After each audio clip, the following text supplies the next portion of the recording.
დასავლეთ საქართველოში ისევ დიდ თოვლობის შედეგებს ებრძვიან. ერთ-ერთი ყველაზე რთული ვითარება გურიაში იყო, სადაც ამ დროისთვის თითქმის სრულად არის გაწმენდილი ცენტრალური გზები. თუმცა რჩება სოფლები, რომელთა ცენტრამდე დაკავშირება თოვლის საფარის გამო ამ დრომდე ვერ ხერხდება.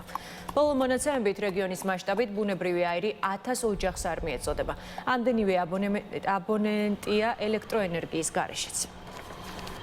როგორც ასეთი, ახლა რაც შეეხება სამუშაოები ნამდვილად იყო და მე პირადად რომ დამჭირდა ორი მცირემწლოვანი შვილი მყავს 8-10 წლის, ჩამოვედი ცენტრში, ჭიროდა რაღაცა პროდუქტი ბავშვებისთვის, დამხდენ ჯარის ბიჭები, საიდ მიგზანდები ბატონო, მეთქი ეგეთი პრობლემა მაქვს და ჩამისვენ ხალხმა მანქანაში ჩამიყვანა ბოლომდე.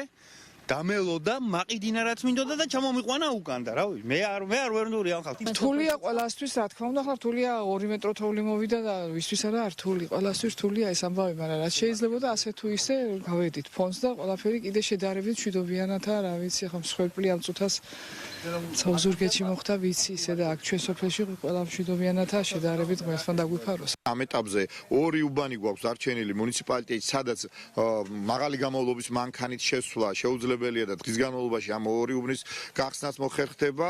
აღსანიშნავია და ძალიან სასიამოვნო ფაქტია ის, რომ მიუხედავად იმისა, რომ მრავალი აბონენტი იყო ელექტროენერგიის გარეშე ამ წუთისთვის და უკვე გუშინდელი საღამოსთვის მთელი მუნიციპალიტეტის მასშტაბით მხოლოდ 80 აბონენტია ელექტროენერგიის გარეშე. გეოლოგებთან იყო უკვე კომუნიკაცია, როგორც ვიცი, გუშინ ჩამოვიდნენ გურიაში, ლანჩხუთის მუნიციპალიტეტში ალბათ დღეს ან ხვალ გვეწევიან, რომ დაათვალიერონ ადგილზე ის კერები, რომლებიც გააქტიურებულია ბოლო წლების განმავლობაში მუნიციპალიტეტში და აქედან გამომდინარე მე მუნიციპალიტეტი დაიწყებს მზადებას თუ რა ზომები მივიღოთ იმ უბედურების ასაცილებლად, რასაც ნეტრული პროცესები ქვია.